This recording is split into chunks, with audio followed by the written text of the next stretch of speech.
முன்பாகவே இருக்கக்கூடிய நமது ஆண்டவராகிய இயேசு கிறிஸ்துவின் இனிதான நாமத்தினாலே அனைவருக்குமாக வாழ்த்துதல்களை கூறிக்கொள்கின்றேன். இந்த காலகட்டத்தில் முக்கியமாக கணவன் மனைவிக்குரிய அன்பு தணிந்து போயிருக்கு, பெற்றோர் பிள்ளைகளுக்குரிய அன்பு தணிந்து போயிருக்கு. அந்த வகையில் கணவன் மனைவிக்குள்ளாக இருக்கக்கூடிய அன்பின் அந்த காரியத்தை வைத்து ஒரு சிந்தனையின் மூலமாக ஒரு சில கருத்துக்களை கூற விரும்புகின்றேன். ஒரு ஊரில் ஒரு கணவன் மனைவி வாழ்ந்துட்டு வந்தாங்க. அந்த மனைவி மிகவும் அழகானவள், சௌந்தரியமானவளாக இருந்தாள். நீண்ட நாள் ஆகியும் அந்த கணவன் மனைவிக்கு குழந்தைகள் இல்லை. கணவனுக்கு மனைவியும் மனைவிக்கு கணவனும் குழந்தையாக இருந்தார்கள். நாட்கள் செல்ல செல்ல அந்த மனைவிக்கு, அந்த மகளுக்கு ஒரு நோய் ஏற்பட்டது. அந்த நோயின் காரணமாக பார்த்தா அந்த மகளோட சரீரம் கொஞ்சம் கொஞ்சமாக அந்த சௌந்தரியம் அழகை விட்டு கொஞ்சம் அப்படியே கம்மியாக ஆரம்பித்தது. பார்ப்பதற்கு சற்று தோற்றம் சரியா இல்லைங்கிற மாதிரியான ஒரு நிலைமைக்கு அந்த மகள் வந்தாள். அப்போ மனசில் அவளுக்கு வேதனை ஆரம்பிச்சிச்சு. நமக்கு குழந்தைகளும் இல்லை, நம்ம உடம்பும் இப்போ பார்க்குறதுக்கு நல்லா இல்லை, நம்மை கணவர் வெறுத்து விடுவாரோ என்ற ஐயம் அவ்வப்பொழுது அந்த மகளுக்கு தோன்ற ஆரம்பித்தது. ஒரு சில நேரங்களில் இந்த காரியத்தை தன்னுடைய கணவரோடவும் பகிர்ந்து கொண்டாள்.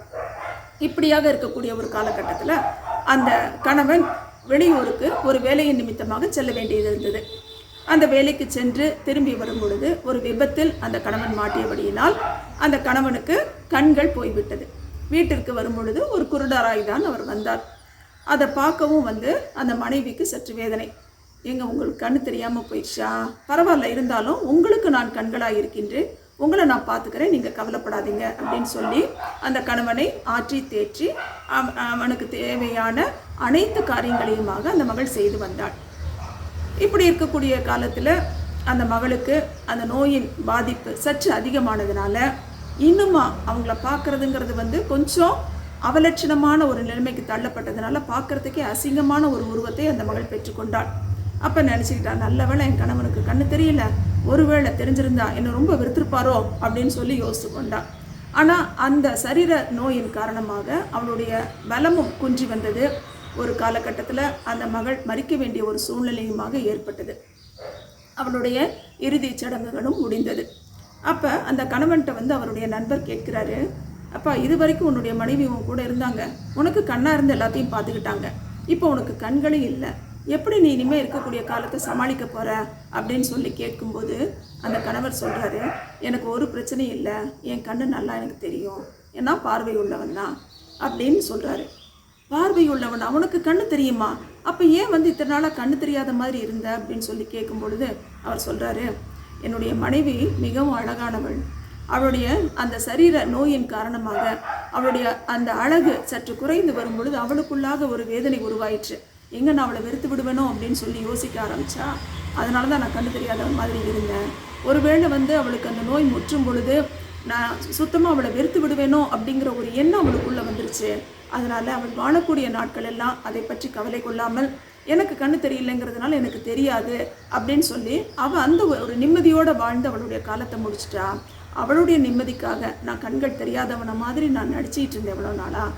எப்படியோ என்னால் முடிஞ்ச அளவுக்கு என் மனைவியை நல்லா பார்த்து கொண்டேன், அவளுடைய காலமும் முடிந்தது. இதுதான் எனக்கு தேவையானது. இந்த உலகத்தில் நமக்கு தேவையானது அன்பு ஒன்று தான். வேதத்தை எங்கே நம்ம எந்த வார்த்தைகளை பார்த்தாலும் அதில் நமக்கு வரக்கூடிய வார்த்தை அன்பு தான். அன்பு தான் இந்த உலகத்தில் எல்லாத்தையும் சாதிக்கக்கூடியது. அன்பு தான் எல்லா காரியங்களுக்கும் மேலானது. நம்ம எபேசியரில் 5வது அதிகாரத்தில் 23ஆம் வசனத்திலையுமா நம்ம பார்க்குறோம், கிறிஸ்து சபையில் அன்பு கூர்ந்துள்ளார், கிறிஸ்து சபைக்கு தலையாய் இருக்கிறது போல புருஷனும் மனைவிக்கு தலையாய் இருக்கிறாள், அவரே சரீரத்துக்கு இரட்சகர் அப்படின்னு சொல்லி பார்க்குறோம். நம்ம சரீரத்துக்கு தலையாக இருக்கக்கூடியது கர்த்தர் தான், தேவன் தான் நமக்கு தலையாக இருக்காரு. அவருடைய சரீரத்தின் அவயவங்களாக நம்ம அனைத்து பேரும் இருக்கிறோம். அதனால் அவருடைய வார்த்தைகளுக்கு கீழ்ப்படிந்து இந்த உலகத்தில் மீண்டுமா சொல்கிறேன், நமக்கு மிக முக்கியமானது அன்பு ஒன்று தான். ஒருவர் பாரத்தை ஒருவர் சுமந்து, கலாத்தியர் 6:2 பார்க்குறோம், ஒருவர் பாரத்தை ஒருவர் சுமந்து இப்படியே கிறிஸ்துவனுடைய பிரமாணத்தை நிறைவேற்றுங்கள்னு சொல்லி பார்க்குறோம். இப்படியாக ஒருவருக்கொருவர் விட்டு கொடுத்து ஒருத்தரோட கஷ்டத்தை அடுத்தவங்க புரிந்து கொண்டு அவர்களுக்கு ஏற்ற வகையில் நாம் நடக்கும் பொழுது கணவன் மனைவிக்குள்ள இருக்கக்கூடிய அன்பாக இருக்கட்டும், சகோதர சகோதரருக்குள்ள இருக்கக்கூடிய அன்பா இருக்கட்டும், நண்பர்களுக்குரிய அன்பா இருக்கட்டும், எதுவானாலும் அன்பு மேலோங்கி இருக்கும் பொழுது அந்த இடத்தில் எப்பொழுதும் சந்தோஷம், சமாதானமே. வேத வசனத்திலே நமக்கு அநேக இடங்களிலே அன்பை பற்றி கூறியிருக்கப்படுகின்றது. உன்னை போல் பிறனை நேசி என்கின்றதான வார்த்தையும், அன்பு மற்றவருடைய பாவங்களை மூடி மறைக்கும்ங்கிறதையும் நம்ம பார்க்குறோம். அதாவது மற்றவருடைய பாவங்களை காண ஒட்டாது, அதை பற்றி நம்ம யோசிக்க மாட்டோம். அன்பு நமக்குள்ளே நிறைந்து இருக்கும் பொழுது மற்றவருடைய பாவங்களை, மற்றவருடைய தவறுகளை அதிகமாக நம்ம யோசிக்க மாட்டோம். இந்த வேளையிலே வேத வசனம் மீண்டுமாக ஒரு வார்த்தையை கூற விரும்புகின்றேன்.